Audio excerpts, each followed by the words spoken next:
Welcome back. Welcome on my channels. मेरा नाम दिलीप, आप देख रहे हैं डीके इलेक्ट्रॉनिक।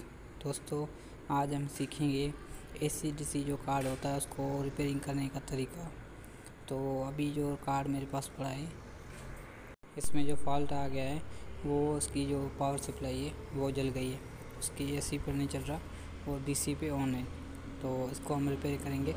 इसमें एक मॉडल सर्किट लगता है, उसको लगाएंगे। तो सबसे पहले इसके जो जले हुए पुर्जे हैं वो सारे निकाल लें। निकालने के बाद उसको एक मोटर सर्किट होता है वो लगाएंगे। तो पहले इसको मैं सर्किट निकाल रहा हूँ, सारे कंपोनेंट इसमें निकाल रहा हूँ। निकालने के बाद दूसरे कंपोनेंट इसमें लगाऊंगा। तो अगर आप इस चैनल में न्यू है तो चैनल को सब्सक्राइब कर लें, साथ ही साथ बेल आइकन को प्रेस कर लें और वीडियो ये पसंद आए वीडियो को लाइक लाजमी कीजिए। थैंक यू दोस्तों। तो बने रहिए वीडियो के साथ। तो अभी ये इसके टास्टर वगैरह जो जले हुए हैं वो सारे निकाल रहा हूँ। इसकी जो सप्लाई ओरिजिनल सप्लाई थी वो जल गई है।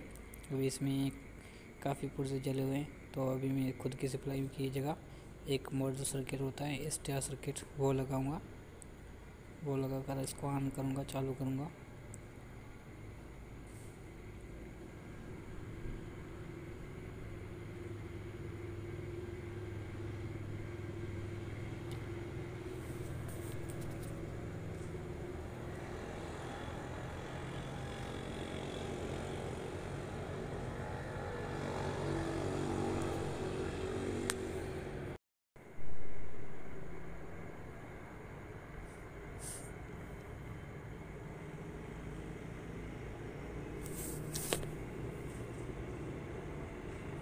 ये जो टास्टर है निकाल रहा हूँ, ये भी जल गया है। और इसमें जो काफ़ी पुर्जे छोटे एसएमडी में और लगे होते हैं वो भी जल गए थे। तो सारों को मैंने उखेड़ दिया। अभी आपको मैं बताऊंगा इसके कनेक्शन कहाँ कहाँ कितने कितने देने, वो तरीका आपको बताऊंगा। सबसे पहले इसके जो कंपोनेंट जल गए थे उसके प्रिंट वगैरह साफ़ कर लें ताकि कोई शॉर्टेज वगैरह ना हो दूसरे मरतबा। तो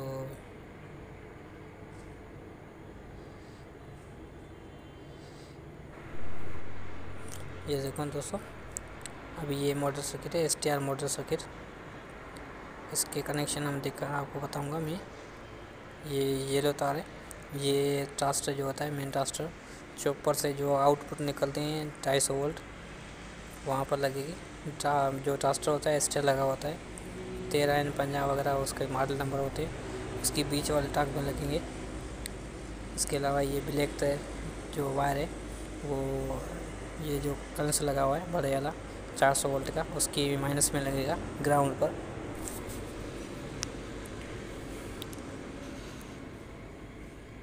और ये ग्रीन वायर है, ये कंडेंसर की पॉजिटिव तार में लगेगी। इसके अलावा 3 तारे कनेक्शन होंगे, ये देख लें। ठीक है, इसमें 5 कनेक्शन होते हैं।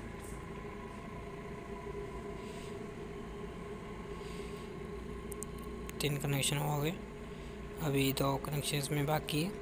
तो ये रेड कलर है, ये जो 50 वोल्ट कंडेंसर दिया होता है ये वाला छोटा, ये वाला इसके पॉजिटिव में लगेंगे 50 वोल्ट के पॉजिटिव में।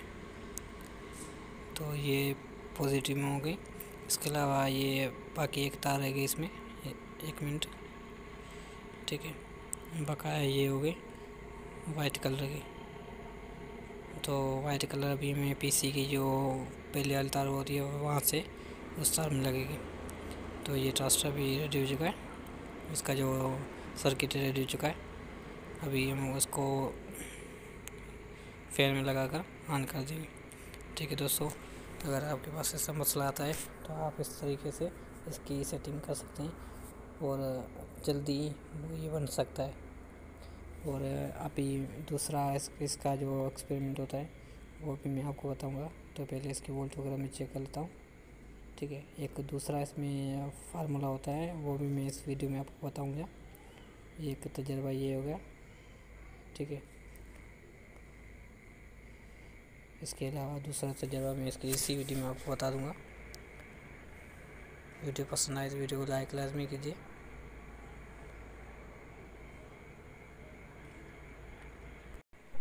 अभी ये सेम मॉडल का सर्किट है, इसमें भी ये सेम प्रॉब्लम हो गई थी। तो ये दोनों कार जनरेटर पर चले हुए थे, तो जनरेटर की वजह से जल गए थे, ज़्यादा वोल्ट हो गई। तो अभी इसमें हम दूसरा कनेक्शन इसमें करेंगे, दूसरा तजुर्बा इसमें करेंगे। वो एक मोटर सर्किट दूसरा होता है, उसको लगाकर इसमें इसको बनाएंगे। ठीक है दोस्तों, ये 110 की सप्लाई होती है। ये मोटर सर्किट, इसका तरीका हम सीखेंगे इस वीडियो में, और इसमें इस मोटर सर्किट को कैसे इंस्टॉल करते हैं वो तरीका आप शेयर करूँगा। तो ये मोटर सर्किट है ईस्टर्न कंपनी की, इसको मैं इसमें लगाऊंगा। और ये जो सप्लाई है वो बहुत अच्छी है। इसमें अगर आपके पास लाइट कम है तो भी ये कम वोल्ट को भी सपोर्ट करती है, और ये जलती भी नहीं है कम ये सही चलती है सप्लाई। तो अभी मैं इस सप्लाई को हम लगा कर इस सर्किट को ऑन करेंगे। तो दोस्तों, इस वीडियो में मैंने 2 तरीके सिखाए हैं, आपको समझाए भी हैं और दोनों सीखे भी हैं। तो इसमें इसमें 2 कनेक्शन लगेंगे, एक रेड और एक ब्लैक। जो ब्लैक है वो मेन कनेक्टर जो होता है 400 वोल्ट का, उसकी माइनस में लगेगा, ठीक है। और जो उसकी रेड तार है, ये देखिए माइनस लग गया। अभी जो रेड तार है ये वाली, 1 मिनट,